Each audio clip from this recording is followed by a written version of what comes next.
harus seimbang antara IQ, EQ, dan SQ. Orang pinter itu biasanya egois. Menurut Pak Anies dengan latar belakang dosen, pendidikan itu apa sih Pak? Motivasi daya juangnya harus lebih tinggi. Daya juang harus lebih tinggi. Harus tinggi dan dia itu ya itu tadi kadang-kadang ya ini sedikit ya. Ya.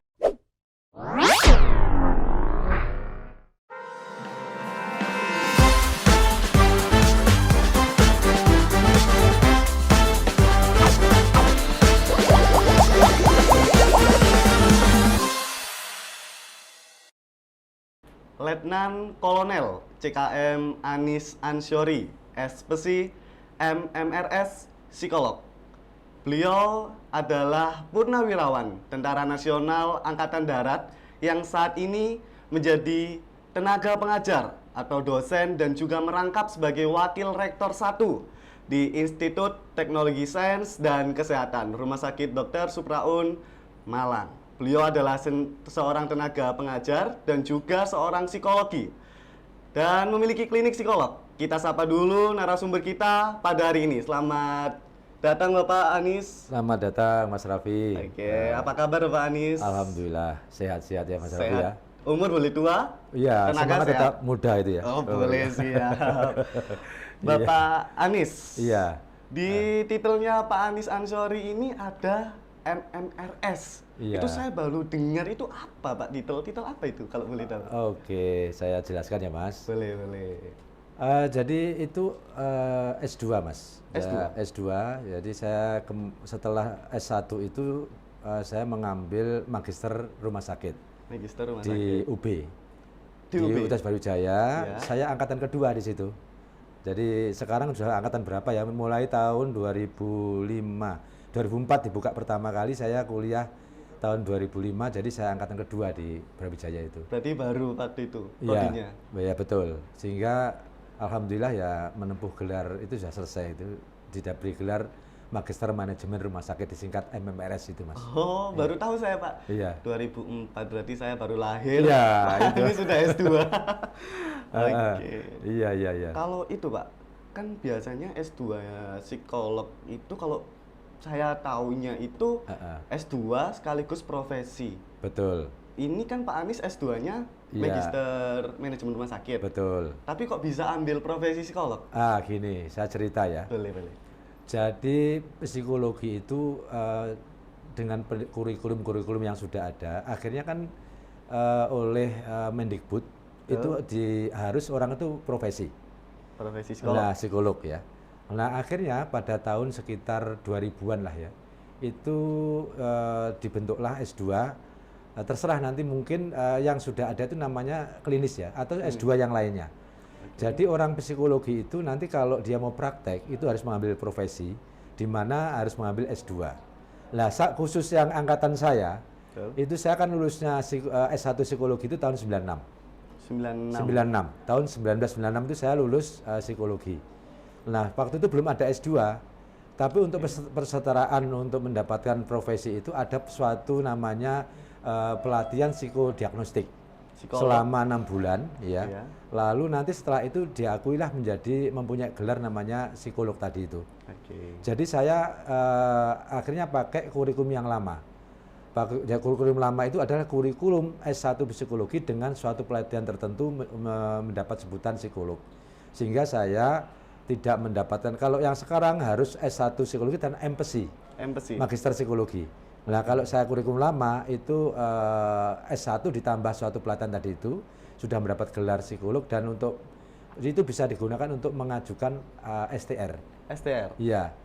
Kalau saya itu jurusan saya adalah profesinya klinis. Klinis. Jadi klinis itu dianggap sebagai seorang petugas kesehatan. Itu ada undang-undang di Menteri Kesehatan ada. Berarti itu sudah sah gitu Pak? Sah, sehingga bisa mempunyai klinik tadi, mempunyai izin praktek, mempunyai STR, dan sebagainya begitu. Berarti kalau sudah memiliki titel MMRS pada tahun itu, sekarang tidak usah menempuh MPSI lagi? Nggak usah MPSI, ya. Nggak usah? Ya, nggak usah Magister Psikologi lagi. Sekarang sudah mendapatkan kesetaraan untuk menjadi psikolog tadi itu. Itu Pak, saya kan pernah dengar selentingan-selentingan gitu. Iya, betul. Bahwa jurusan psikolog baru bisa bekerja itu kalau sudah magister. Itu apa Oke, benar? maksudnya begini ya. Jadi maksudnya bekerja itu kalau dia itu S1 itu kan penempatan kalau dia praktek Iya. dia harus mempunyai magister psikologi. Tetapi kalau dia tidak praktek bisa bekerja di macam-macam sumber, Mas. Oh, gitu. Contohnya dia bekerja di psikologi itu kan jurusannya banyak ya. Betul. Ada PIO itu SDM, ada perusahaan, ada klinis waktu S1-nya itu mungkin tergantung dari skripsinya. Betul. Nah, itu bisa bekerja di tempat-tempat yang seperti itu, tapi dia tidak boleh praktek. Karena seorang praktek itu harus seorang profesional dan mempunyai izin praktek yang dari disahkan oleh kalau yang di ada kita kan ada persatuannya namanya HIMSI ya. Himpunan? Himpunan Psikologi Indonesia, Iya. HIMSI ya. Itu nanti dia harus dites di situ, Mas. Dites itu mampu nggak melakukan yang dipersyaratkan untuk praktek dan sebagainya itu dites di situ dulu. Dan setiap dia itu setelah diterbitkan izin praktek, dia itu nanti memperpanjang 5 tahun sekali. Nah itu nanti ditinjau dari apa? Yang pertama prakteknya, terus kedua kali pengembangan pribadinya bagaimana. Yang ketiga nanti ada pengabdian masyarakat dan ada penelitian. Itu ada seperti di kuliah inilah seperti itu. Oh gitu. Iya. Ini Pak Anies mengulik latar belakang Pak Iya. Anies seorang psikolog. Juga tersemat titel Letkol CKM. Oke. Itu kan titel seorang tentara. Iya, Ya, betul Pak Anies sekali. juga tentara dulu ya. Iya, jadi gini Mas. Iya. Saya itu awal mulanya memang ini pendidikan saya tidak linear semua, Mas. Oh, tidak linear. Iya, tidak linear semua. Tetapi yang terakhir ini yang agak linear. Jadi begini, saya kuliah dulu ambil mulanya dari jenjang D3, Mas. D3 saya itu adalah kesehatan lingkungan. Kesling. Kesing, ya. Iya. Saya kuliah di dulu itu namanya APK Surabaya, Akademi Peneliti Kesehatan Teknologi dan Sains di Surabaya. Oke. Nah, di situ akhirnya saya masuk tahun 84, lulus 87. Saya dipanggil, kenapa kok saya tentara? Saya dipanggil wajib militer. Oh, wajib militer. Wajib militer, pendidikan, akhirnya lulus begitu ya. Saya akhirnya pendidikan di Magelang, di Akmil itu. Terus lulus, saya ditempatkan di Brawijaya sebagai tentara kesehatan. Tentara di Kesdam berarti. Di Kesdam, ya. Oke. Awal mulanya di kesehatan militer itu, tapi di kesehatan itu Angkatan Darat. Angkatan Darat. Iya, saya penempatannya di kesehatan Brawijaya. Terus saya waktu itu kan belum ada orang kuliah-kuliah, Mas. Betul. Saya tuh di rumah kan masih bujangan ya. Saya ini mau apa sore itu, saya harus ambil kuliah ini. Berarti kalau bahasanya anak sekarang tuh gabut gitu Iya, Pak ya? gabut. Sore itu kan sudah selesai pekerjaan terus mau ngapain begitu ya? Iya. Paling ngaji, paling apa gitu. Terus daripada ini saya sore akhirnya ambil kuliah Betul. di psikologi itu. Ceritanya gitu. Waktu itu saya ambil kuliah di psikologi karena saya penempatan di Malang. Saya ambil kuliah psikologi di Universitas Wisnuwardana Malang. Wisnuwardana. Oke. Ya, Unida ya. Unida. Ya, alhamdulillah di situ 4 tahun lulus saya. Terus akhirnya yang tadi itu mendapat gelar psikologi tadi dan tentaranya jalan terus begitu. Tentaranya tetap jalan sampai Ya, akhirnya ilmu saya itu bisa saya gunakan karena waktu itu saya menjabat di Personalia, Mas. personalia. Iya, akhirnya saya bisa gunakan ilmu itu untuk membimbing anggota-anggota yang apa namanya ada masalah keluarga atau masalah pribadi dan sebagainya. Dan saya juga bisa praktek menggunakan ijazah itu tadi gitu. Tapi di luar jam kerja ya prakteknya ya, bukan di saat jam kerja gitu. Ini adalah hal unik. Iya. Seorang tentara yang notabene hidupnya mungkin sudah terjamin gitu Pak. Iya. Tapi masih Pak Anies ini masih gabut gitu. Terus menempuh pendidikan yang awalnya D3, S1, S2 bahkan profesi psikolog. Iya. Nah, betul. sekarang saya tanya sebagai Pak Anies dengan latar belakang dosen di Iya. ITSK Supraun. Menurut Pak Anies dengan latar belakang dosen, pendidikan itu apa sih Pak?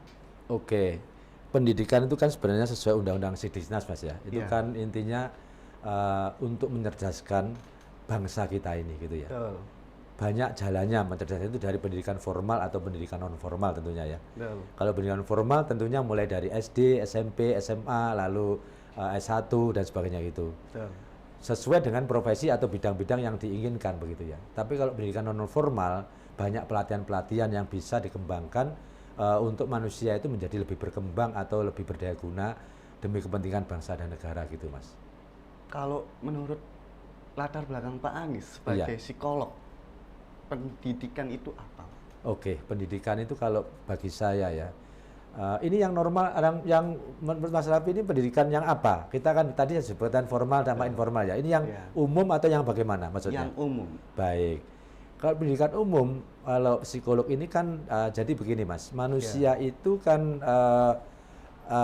dimulai ini mulai ilmu perkembangan ya dari psikologi ya. Betul. Jadi saya mengikuti teorinya Sigmund Freud ya, itu psikologi analisa dia itu, bahwa psikologi itu orang manusia hidup itu berkembang mulai dari sejak di dalam kandungan dan dimulai pada dasarnya itu nanti pada saat dia itu umur 0 tahun dia lahir itu Mas.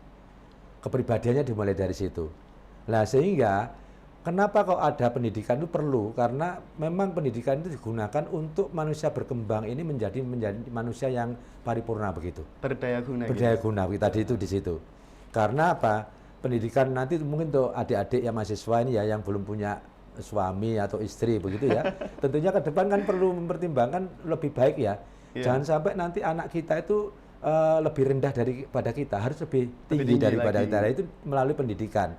Jalurnya juga 2 tadi itu.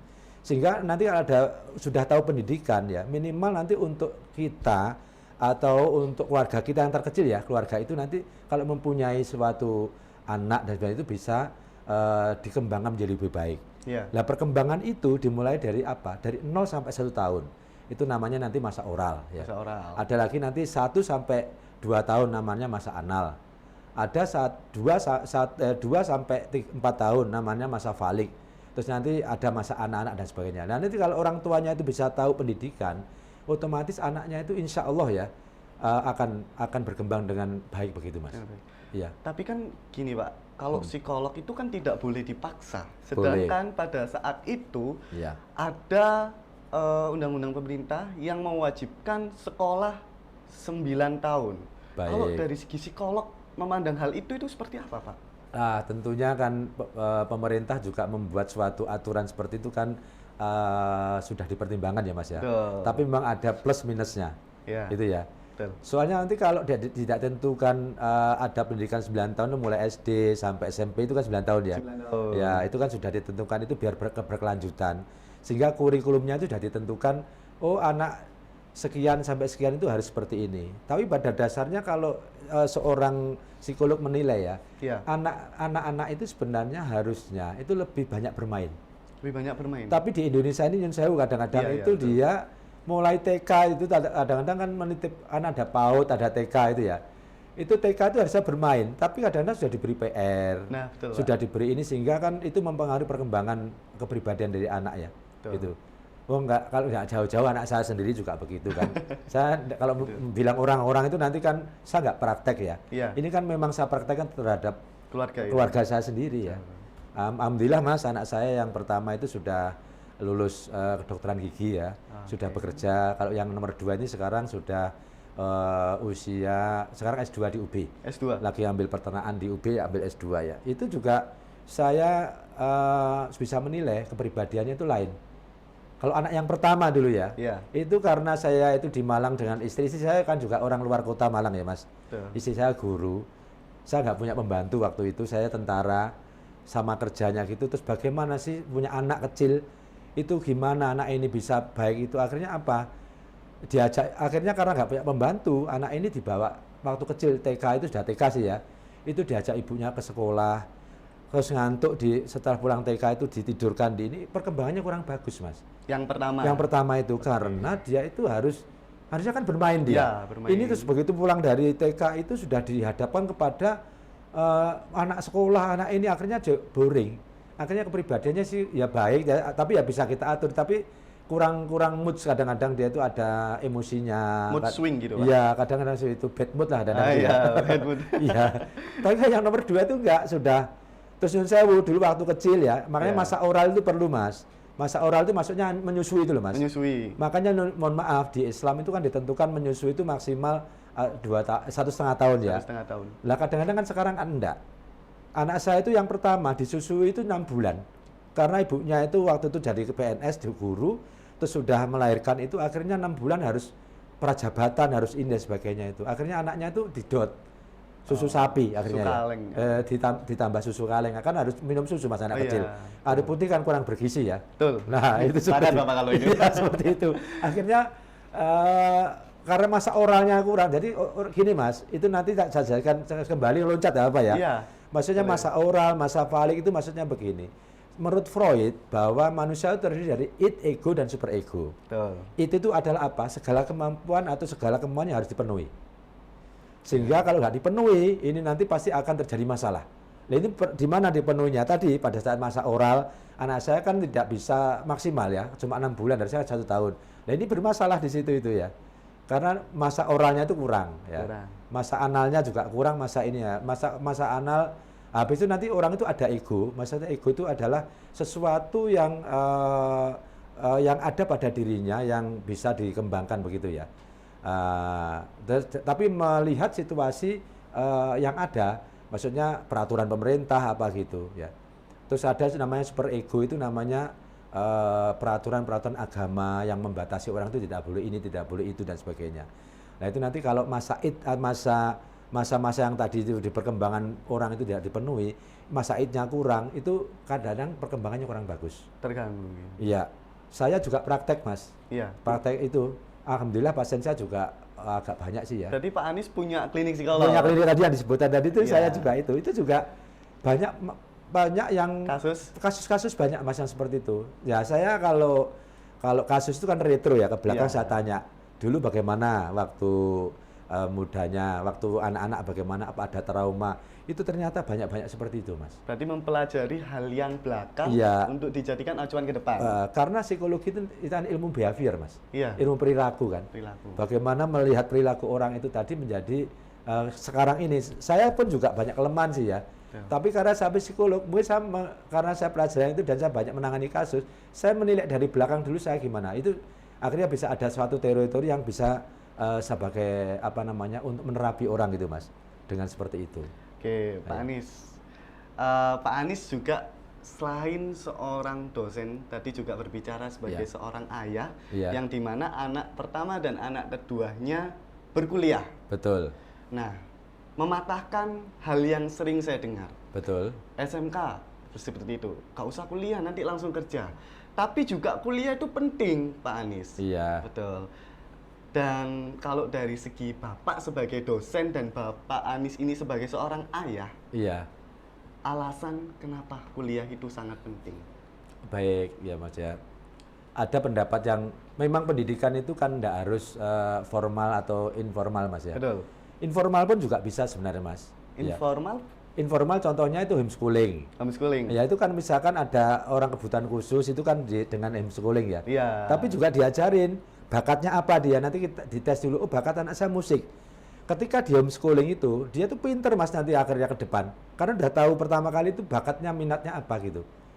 Ditekuni begitu. Lah di sekolah ini kan perlu juga karena ya kita namanya anak itu juga ingin berkembang ya mas ya. Iya betul. Ya tentunya kan ada tahap-tahap yang dilalui karena kadang-kadang kan normal, anak saya normal ya, saya sekolah di tempat yang normal. Otomatis mulai dari SD, SMP, SMA dan sebagainya berkuliah itu. Nah itu kan untuk sebenarnya itu memberikan mindset mas, aturan-aturan dan sebagainya itu supaya dia itu kedepannya itu bisa mengambil suatu keputusan dia itu mau apa begitu. Keputusan yang baik tentunya. Yang baik untuk dia. Masa depannya sendiri. Iya, tapi coba bayangkan kalau kuliah itu tidak kuliah begitu atau tidak sekolah mas. Betul. Itu nanti bagaimana untuk keberlangsungan kedisiplinannya. Kan sekolah ini kan juga tidak harus, kan dididik juga oleh gurunya mas, tentang kedisiplinan, tentang mindset berpikir, tentang itu. Tapi semuanya itu tidak menjamin loh mas ya, orang yang kuliah itu bekerja loh mas. Kadang-kadang kuliah itu juga tidak relevan dengan pekerjaannya. Tidak linear. Tidak linear pekerjaannya gitu juga. Pak Anies contohnya ya. Pak Anies dulu itu kan kuliahnya di APK ya. Akademi Pendidik Kesehatan Lingkungan tadi itu. Iya, Kesling tadi. Iya, tapi waktu di tentara, saya pekerjaannya itu sebagai seorang personalia, Mas. Sampai terakhir mengabdi di tentara itu saya sebagai personalia. Betul ya, itu. Nah, kalau psikolog tadi kan karena saya sudah tahu seperti itu, untuk menambah saya itu harus bisa mempunyai yang lain, akhirnya saya kuliah di psikologi tadi, Mas. Tapi Lah. kuliah itu penting nggak sih, Pak? Ya penting juga, Mas, kuliah itu ya, bukan tidak penting. Karena kuliah ini bisa membuat kita itu mempunyai jati diri nanti ya ke depan ya. Karena nanti kan di kuliah itu diajarin juga bagaimana kita itu bergaul dengan orang, bagaimana bersosialisasi dengan sistem, suprasistem dan sebagainya. Itu kan ada suatu itu, Mas. Nanti makanya di kuliah sekarang itu kan ada sistem yang sifatnya itu tidak one way atau satu arah ya. Iya. Kan ada ini apa namanya dua arah begitu. Sehingga mahasiswa berhak untuk membuat FGD, group decision Forum ya. group decision. Sehingga bisa tanya macam-macam di situ dikembangkan ini. Kalau orangnya itu tidak males ya, Iya. pasti dia akan sukses, Mas. Bukan Ya. kupu-kupu dan Ya, ini tergantung dari orang manusianya juga sih ya. Iya, iya betul. Kan ada mahasiswa yang kita amati itu ada yang alah aku segini aja, gitu ya. Berarti kuliah tuh Apalagi sekarang ini pada proses dunia digital, Mas. Oke. Lah ini mahasiswa ini sebenarnya dengan banyak program-program itu dia itu bisa mengembangkan diri loh, Mas, sebenarnya, Mas. Ya. Dari program digital. Programnya itu. Nah, itu kalau tidak diawali dengan dia kuliah atau menjadi ini tadi, dia itu nggak punya mindset seperti itu. Contoh misalkan, kan tidak harus kuliah itu menjadi PNS, Mas. Iya. Harusnya kalau malah entertain harusnya ya. Harusnya itu sebagai entrepreneur gitu kan. Dididik itu kan, Mas juga dididik kan. Iya. Harus diberi pelajaran namanya entrepreneurship itu ya. Iya, Itu harus dikembangkan. Apalagi sekarang zaman digital seperti ini, itu bisa mengembangkan lewat jadi YouTuber. Ya toh. Oke. Jadi TikToker. Itu malah duitnya banyak loh, Mas, di situ. Sudah. Berbicara tentang TikTokers, Pak Anies. Iya. Di umur Pak Anies sekarang yang sudah tua Iya. dan menempuh pendidikan yang sudah cukup lama. Iya. Berbicara soal marketing, digital marketing juga, Iya. teknologi sekarang. Pak Anies memiliki media sosial apa? Iya. Saya Facebook punya, Facebook, Instagram punya, Instagram punya, Twitter punya, Twitter punya, terus snack video punya, snack video punya, TikTok punya. TikTok punya. Iya, punya semua saya. Ini Pak Anies ini tua tapi masih milenial juga ternyata ya. Karena begini, Mas, saya itu berpikir ya, saya kan kadang-kadang nganggur begitu ya. Terus ngapain kita kok berpikir ini, kan kadang-kadang kita kerja itu juga berat sih ya. Iya. Itu sebagai dunia hiburan juga. Malam-malam misalkan sudah selesai membuat paper untuk jurnal apa itu, saya ini bukai itu seneng gitu. Kadang-kadang orang marah-marah di situ apa itu saya selidiki juga secara psikologi, ngapain sih sekarang kok seperti ini begitu ya. Tapi di situ juga bisa menghasilkan uang loh, Mas. Oke. Membangun akun di situ, di TikTok itu sekarang kan banyak yang affiliate, nggak usah jual barang kita affiliate sebagai affiliate. Saya juga sudah dapat, Mas, tapi nggak banyak sih. Karena saya akhirnya memang di situ harus konsisten ya. Karena saya banyak pekerjaan seperti itu akhirnya nggak konsisten, Mas. Harusnya tiap hari upload video gitu ya. 1, 2, 3. Kalau nggak konsisten ya nggak dapat kita, nggak bisa mengembangkan akun gitu. Oke. Nah. Menilik kata-kata Pak Anies tadi Iya. bahwa pekerjaan sekarang itu lebih mudah. Lebih mudah. Otomatis anak SMK, peluangnya anak SMK atau anak SMA Iya. sekarang untuk berdigital marketing semakin banyak. Betul. Kadang berpikir, ngapain saya kuliah? Padahal kan saya juga bisa marketing, digital marketing. Iya. Berarti kuliah itu setengah-setengah penting, Pak. Ya nggak juga, Nggak nggak juga. Tapi begini ya, itu kan kadang-kadang di Indonesia tergantung kemampuan, Mas. Dari orang tuanya kadang-kadang kan nyun sewu, mungkin kan menengah ke bawah dan sebagainya itu dia kan tidak harus di kuliah kan juga mahal ya, Mas, sekarang. Iya. Ya mohon maaf lah, kita kan kalau apalagi habis kena corona ini, Mas, ini kayaknya ekonominya belum pulih 100%, Mas. Iya, betul. Masih kontraksi nih ya. Ya sudah ada perubahan tetapi belum signifikan gitu ya. Sehingga kadang-kadang kalau mau kuliah apa itu juga nanti mungkin dia tuh ya mau punya kemauan seperti itu, tapi kan juga tidak ini. Tetapi sebenarnya kalau menurut saya ya dia mengembangkan dulu di digital marketing itu ya. Nanti baru itu ambil yang kan bisa, Mas, sekarang tanpa harus reguler kan bisa juga sebagai di luar bukan reguler atau karyawan itu juga ada kan juga seperti itu. Harus mengembangkan diri, Mas, pokoknya. Berarti iya. menjadi manusia yang berkembang itu Berkembang sangat itu penting betul. sekali. Nanti kalau dia duit juga perlu, Mas. Memang tidak, uang itu bukan segala-galanya. Iya. Tetapi tanpa uang kan tidak bisa apa-apa juga ya, Mas ya. Betul. Ini realistis ya. Realistis ya, lapangan ya. Main ditanya kamu hidup itu cari apa? Ya cari duit kan, itu Cari ada ya. duit. Tapi tetap harus kuliah, harus mengembangkan ilmu karena penting sekali di situ, Mas, ilmu itu. Ilmu sangat penting. Iya, atau gini misalkan teman-teman melihat di sini nanti ya, adik-adik yang di SMK atau itu ya, di ITSK itu punya program itu ya.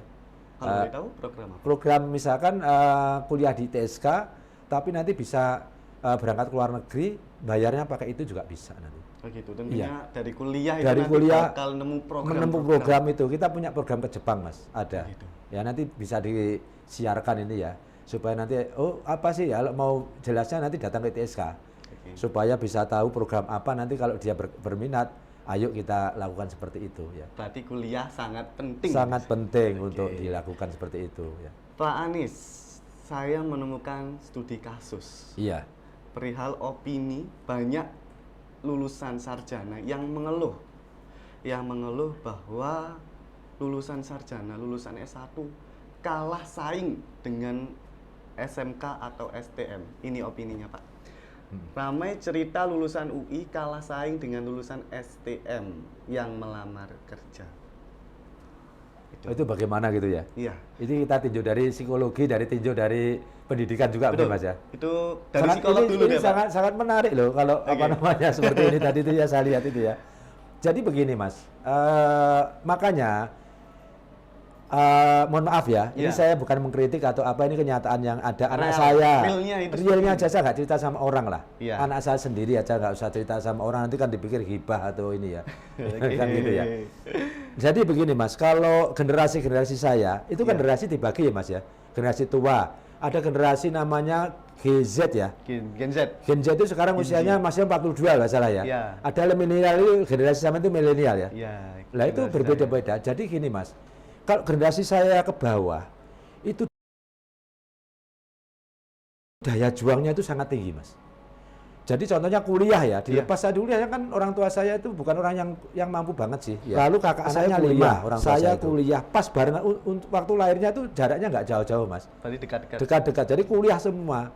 Akhirnya di Surabaya, kita itu kuliah di Surabaya, terus dikontrakkan rumah itu. Nah akhirnya apa? Ketika kita jauh dengan orang tua, kita berpikir kan, bagaimana saya harus berhasil ya, bagaimana saya harus berjuang ini mendapatkan sesuatu orang tua saya biar senang. Betul. Semangatnya akhirnya timbul yang seperti itu, semangat 45 lah kalau waktu itu ya. Semangatnya pejuang Ya, gitu Pak. tapi kalau anak saya aja sekarang itu semangatnya tuh nggak seperti saya dulu. Akhirnya ini nanti kuliah pada ini ya. Iya. Nah, saya kasih tahu, Le, kamu harus semangat ini. Iya ya, ini pokoknya ya nggak. Saya pikir ini, Bang, kok nggak seperti saya dulu ini ya. Tapi dia ya akhirnya karena saya itu terus masa beri suatu ini dorongan semangat, akhirnya dia tuh bisa mengikuti saya walaupun tidak plek begitu ya. Iya. Tapi dia sudah bisa ini Berkembang. Nah, saya lihat teman-teman atau adik-adik yang itu kadang-kadang semangat juangnya kurang, Mas. Kadang-kadang contohnya begini ya, aku nggak bisa ini, nggak bisa itu, sudah patah semangat gitu loh. Nggak bisa, atau misalnya permasalahan dengan dosennya gitu ya, itu sudah kadang-kadang gabut gitu, terus akhirnya dia nggak melanjutkan gitu ya. Kalau saya dulu saya kejar, apa kok ini, saya akhirnya datang ke dosennya minta maaf apa dan sebagainya, apa yang kurang dari saya Bu, saya perbaiki. Kan anak-anak sekarang kadang-kadang enggak. Semangat juangnya Mas. Akhirnya kalau yang SMK tadi mungkin sejak awal itu sama gurunya kan memang SMA kan suka kejuruan ya. Iya, SMK. SMK mohon maaf bukan SMA. Itu sudah dididik sesuai dengan itu, dengan kompetensinya dia. Dia itu ada PKL namanya itu prakerin ya. Ya, prakerin. Itu ditaruh di pabrik-pabrik atau perusahaan-perusahaan itu. Akhirnya dia itu maju dan sebenarnya bisa menyaingi orang ya. Sementara yang kuliah dia itu cuma jurusannya, contohnya jurusan yang tidak praktek ya, karena akademik soalnya Mas. Oke. Karena akademik dia itu sebagai misalnya ekonomi ya. Dia itu kan kadang-kadang nggak dilatih di labnya ekonomi, mungkin studi kasus saja ini dan sebagainya. Itu ya. Kecuali kalau sampean mungkin adik kuliah di mana? Fisioterapi ya? Iya, saya Nah, di ITSK. kecuali di ITSK di fisioterapi ada adik Raffi ini mungkin sudah prakteknya bagus. Nah ini nanti bisa untuk itu Mas, nggak iso kalah dengan SMK karena SMK tidak ada yang fisioterapi. Oh gitu. Nah padahal fisioterapi sangat bagus, kenapa? Orang Indonesia itu sekarang itu masanya usianya tua-tua semua. Oke. Nah sedangkan sekarang banyak yang penyakit saraf, penyakit dalam itu larinya pasti ke fisioterapi. Nah itu makanya jangan berkecil hati kuliah di ITSK. Kalau di ITSK ya, itu jangan berkecil hati, pasti nanti untuk mencari cuan itu insya Allah bisa, asalkan orangnya harus kreatif loh Dek. Kreatif. Kalau orangnya nggak mau cuma di rumah ya nggak bisa, harus kreatif, membaca informasi secara psikologi ya. Itu tadi seperti yang saya baca di itu tadi ya. Artikel tadi. Artikel tadi berarti dia kadang-kadang anak sekarang secara psikologis itu juga agak kurang greget lah gitu loh, Dek. Kurang Kena dorong. masalah sih, akhirnya apa? Itu kan dimulai dari gini, Dek ya. Ada depresi, apa namanya, stres, Ya. ada depresi, Betul. ada nanti sorry ya, Pak Anies saya kurang sistematis. Ada stres, ada cemas, ansiet, ada depresi, ada paranoid, ada psikotik, ada schizofren. Nah, kenapa? Sekarang begini, tadi kan saya tinjau dari segi psikologi ya. Iya. Anak sekarang kan nada juangnya kan kurang tinggi nih. Iya. Sehingga orang hidup itu pasti harus ada stres, Dek. Stresor namanya. Iya.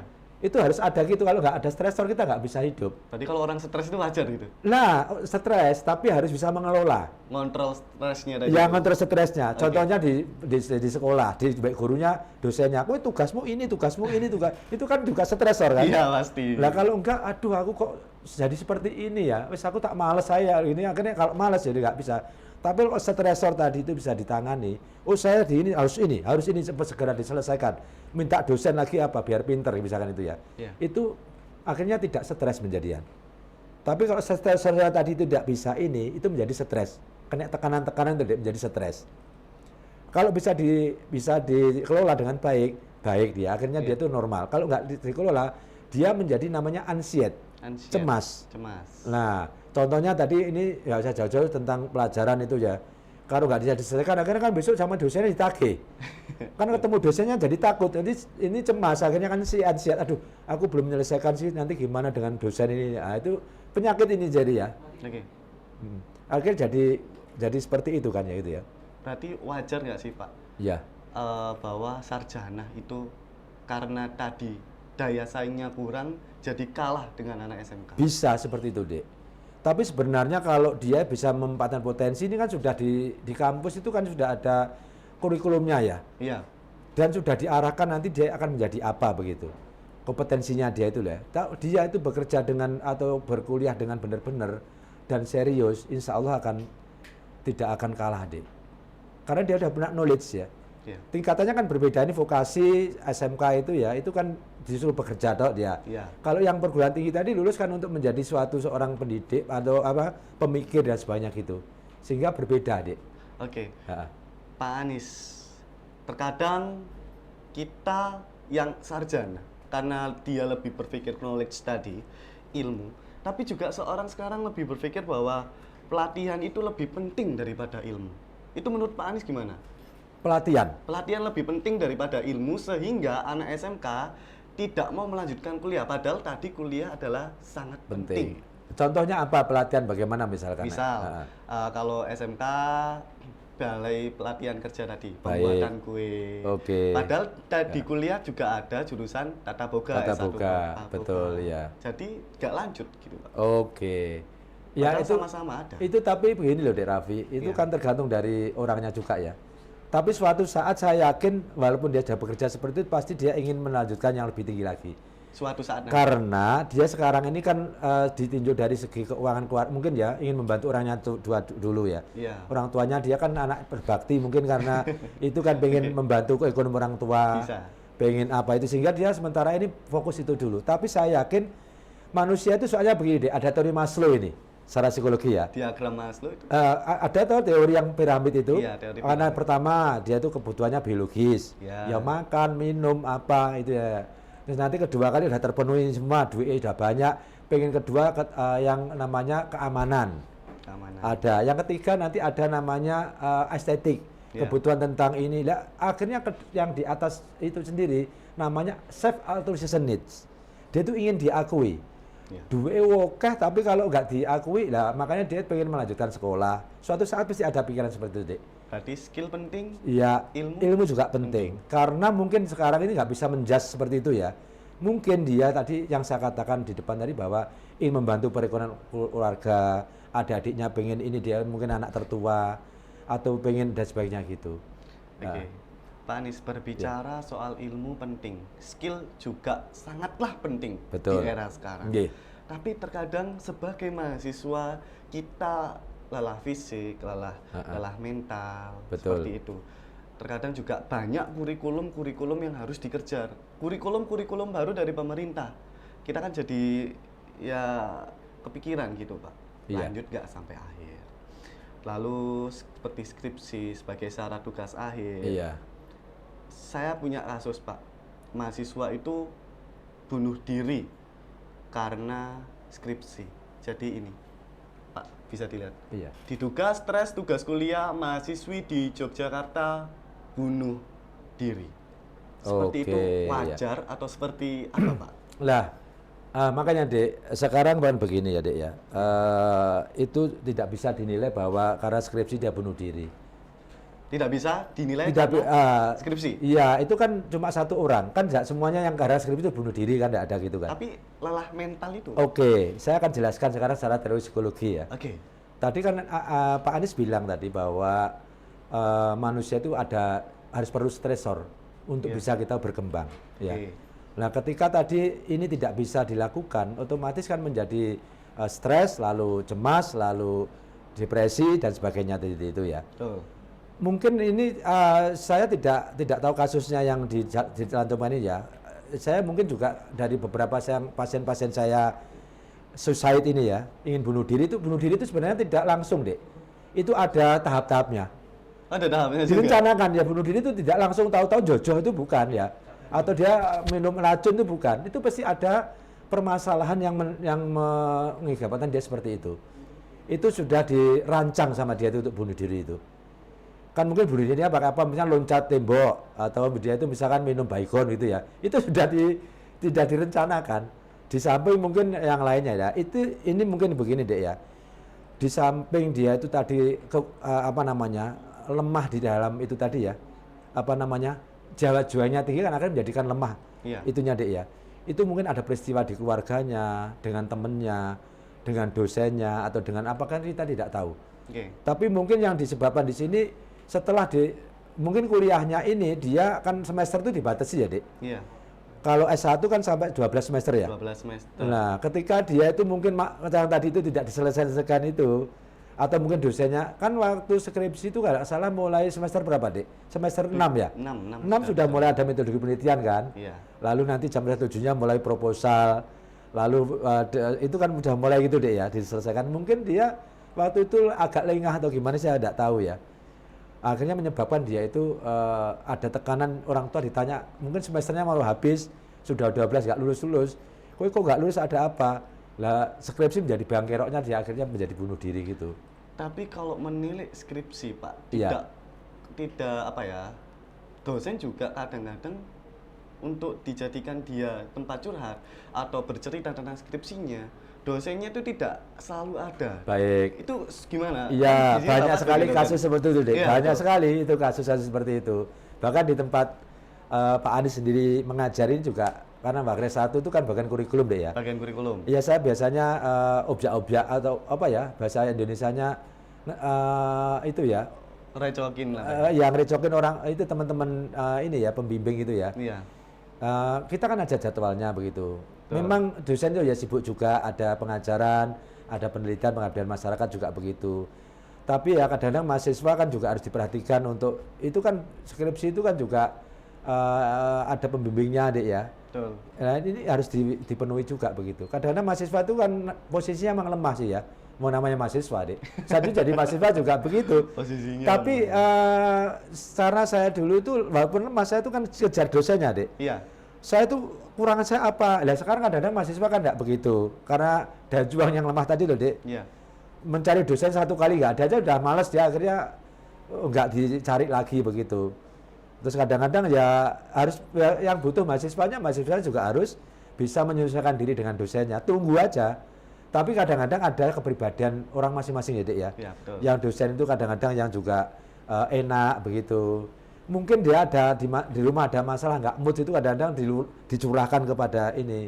Makanya kan saya kalau ambil apel itu saya sharing-sharing pada dosen itu, ayolah kita dengan mahasiswa ini dan sebagainya, itu harus ada seperti itu juga Dek. Sharing. Orang itu juga karena namanya manusia ya. Betul. Manusia itu ada keterbatasan juga. Kadang-kadang masalah, makanya harus profesional. Masalah yang di rumah ya di rumah, Di kantor ya di kantor, jangan sampai masalah di kantor dibawa ke rumah, masalah di rumah dibawa, itu kacau nanti Dek. Terhadap mahasiswanya akan kacau juga nanti gitu. Berarti menjadi PR dosen supaya meskipun dia sibuk tapi juga memperhatikan Harus mahasiswanya. profesional dia. Profesional, Dia oke. profesional. Itu yang penting di situ. Nanti akhirnya bisa dan lagi pula harus empati Dek terhadap orang itu. Harus dengan apalagi dengan mahasiswa. Coba misalkan dulu ketika dia kuliah digituin sama dosennya atau kadang-kadang mungkin nenek sih balas dendam ya. waktu Dari dia itu, mahasiswa ke dosen. waktu dulu dia jadi mahasiswa digituin dosennya, Mas ya kalau saya jadi mahasiswa atau saya jadi dosen mahasiswa gitu, itu jangan-jangan ada yang seperti itu saya nggak tahu deh ya. Iya, betul, Tapi ya nggak boleh seperti itu kan nggak boleh juga. tentunya. Profesional dong, Pak. Harus profesional kan. Iya dong. Tadi saya bilang itu, makanya di rumah ya di rumah, di kantor, waktu ngajar-ngajar, waktu membimbing, kan ada segeranya deh. Iya. Membimbing kan juga ada dari mahasiswa juga begitu, sehingga kan kita harus memperhatikan mahasiswa juga gitu ya. Sehingga mahasiswa itu akhirnya menjadi nyaman. Tapi mahasiswa sekarang juga harus begitu, jangan sampai dia itu dosennya sudah seperti itu. Kadang-kadang ada juga sudah diberi waktu jam sekian sampai sekian, mahasiswanya nggak datang. Mahasiswanya terlalu santai. Terlalu santai tadi itu yang daya juangnya kurang tadi itu loh, Dek. Oke. Harusnya kan malah ngejar dosennya itu sudah selesai dia kan tugas-tugasnya begitu, Dek. Iya. Menanggapi hal-hal yang kita bicarakan tadi Pak Anies, Oke. mulai dari mahasiswa lelah fisik, tugas-tugas skripsi yang banyak sampai dia bunuh diri, Iya. terus daya juang mahasiswa kurang sehingga dia kalah saing dengan anak SMK. Baik. Dari sisi psikolog nih Pak Anies, Iya, belum betul. dari sisi dosen. Iya. Motivasi apa yang bisa digunakan untuk mahasiswa supaya daya juangnya tinggi, Baik. tidak mudah lelah, dan juga termotivasi? Oke, saya jelaskan teori sedikit ya, Dek ya. Oke, Jadi manusia itu ada namanya IQ, IQ EQ dan SQ. itu beda-beda. Iya beda-beda ini ya. Sama-sama Q. Iya, tapi berbeda. Oke. Saya jelaskan satu-satu. Boleh. IQ itu IQ intelligent quotient, jadi kecerdasan. Ya. Mungkin Dek Raffi pernah waktu SMA di tes IQ gitu ya. Iya. Itu berarti mengetahui kecerdasannya. Dihitung nanti misalkan dia itu ada ukurannya. Misalkan contohnya rata-rata itu 98 sampai 100 begitu ya. Atau ada ukurannya itu. Atau 88 sampai 100 itu ada yang rata-rata, nanti di atas rata-rata itu 99 sampai 115 itu ada seperti itu, itu namanya IQ, kecerdasan. Ada nama yang kedua itu EQ, EQ. emotional quotient, Oke. atau kecerdasan emosi atau kecerdasan sosial. Ya. Yang ketiga ada namanya SQ, spiritual quotient. Ya, itu berbeda-beda. Nah ini harus seimbang, Dek. Orang yang pinter, IQ-nya tinggi, itu kan ada IQ itu dari mulai borderline, dari atas rata-rata, di atas rata-rata, ada superior, ada genius gitu ya. Iya, beda-beda. Beda-beda kan, orang itu kan juga daya tangkapnya juga berbeda-beda. Betul. Ya, itu harus seimbang antara IQ, EQ, dan SQ. Orang pinter itu biasanya egois. Egonya tinggi lah ya. Jadi kadang-kadang aku so dewe, so ini dan sebagainya. Itu kadang-kadang di dalam pekerjaannya, Dek, nantinya. Kalau EQ sama ini rendah, dia itu juga akan nggak berhasil, Dek. Ya. Meskipun sepintar apapun. Sepintar apapun ya dia untuk diri sendiri bagus, tapi untuk orang lain kadang-kadang kurang bagus. Oke. Ya itu ya. Baik. Nah SQ ini itu kecerdasan sosial itu hubungan dengan orang, empati, simpati dengan orang, bisa merasakan orang, itu namanya EQ. EQ. Ya, kecerdasan emosional. Emosional. Sehingga ketika menghadapi orang seperti ini saya harus seperti ini, menghadapi orang harus seperti itu ya. Terus yang paling penting itu SQ, spiritual quotient, itu kecerdasan spiritual. Bersama. Bagaimana dia itu berhubungan dengan sang penciptanya. Oke. Nah, Dek, rata-rata kalau zamannya Pak Anies dulu, Dek ya, itu contohnya begini. Waktu kecil Pak Anies kan di kampung nih. Oke. Ya dulu itu Pak Anies itu kalau zamannya si SD, sampai SMP ya, ingat sampai SMA juga, itu kan ada musola. Itu objeknya nih musola, kalian Pak Anies Muslim sih ya. Iya, Ya betul. jadi saya di situ. Jadi waktu poso itu ya di musola. Balapan ke musola Iya, gitu itu di situ sampai sahur pulang misalnya itu ya. Akhirnya di situ saya kecerdasan spiritualnya itu dididik oleh lingkungan di situ. Sehingga ya sholat, ya apa begitu, Dek ya. Itu tergantung lingkungan. Ya, kalau sekarang, Dek, jarang orang seperti amat-amat secara psikologi sosial ini ya. Rata-rata anak-anak itu di mall kebanyakan.